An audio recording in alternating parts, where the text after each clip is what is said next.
everyone, this video is about learning how to do a running stitch. So I've got a sample here all ready to go, and this will also be available in class for you to have a look at.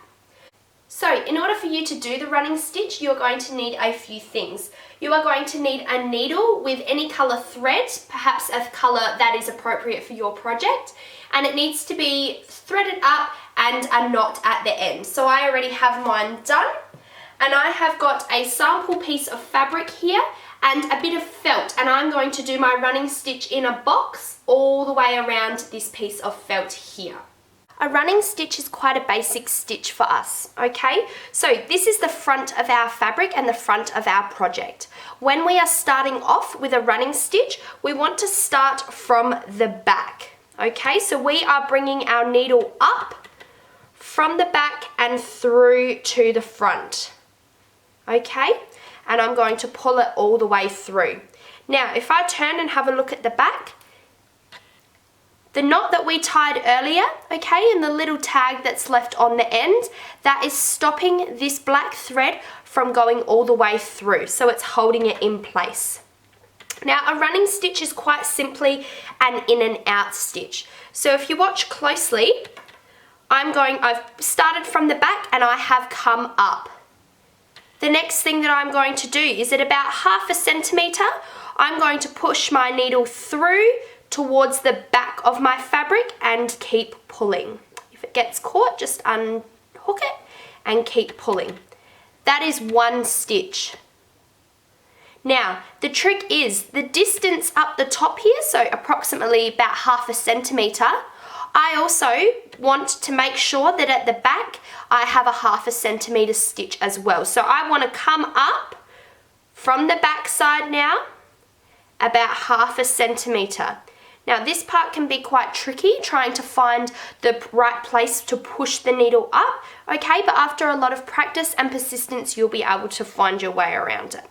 So I'm coming up and I'm going to pull all the way through. I'm then going to go down about 1/2 centimetre, push my needle through towards the back. Now, I have 2 running stitches there, and if we flip over at the back, I've got the tag and I've got 1 running stitch and soon to be 2. I'm then going to use my needle and I'm going to come up about 1/2 centimetre.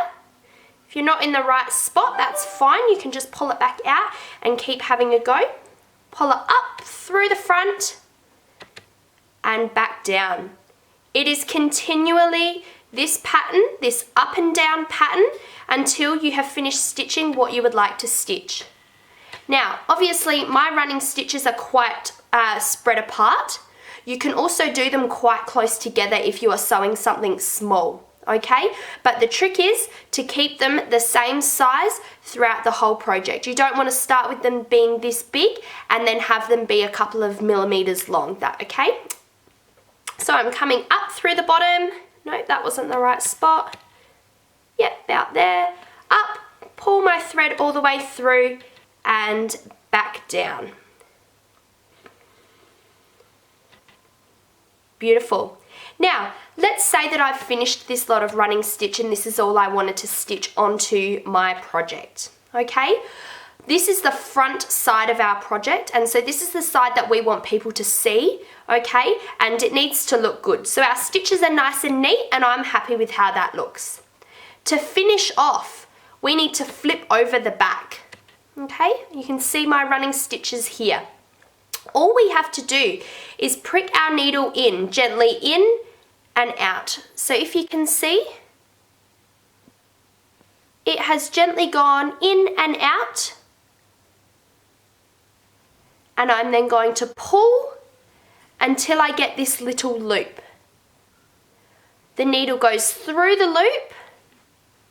Oops, sorry, I've gotten myself caught. The needle goes through the loop and I keep pulling, and a little knot has now been formed. I'm going to do that twice just to make sure that it's really secure.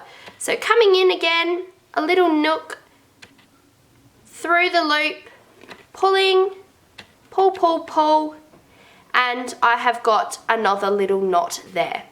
So my running stitch is secure, okay? It's nice and neat from the top. You can see on the back that this is where I started from.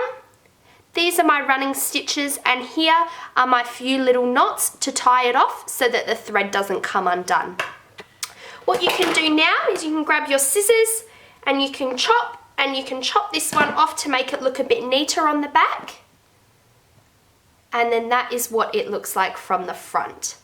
Okay, so make sure that if you would like to do the running stitch on your project, that you come up and have a look at this sample. I'm going to finish it off with some different lengths of running stitch all the way around so that you can see what you could use.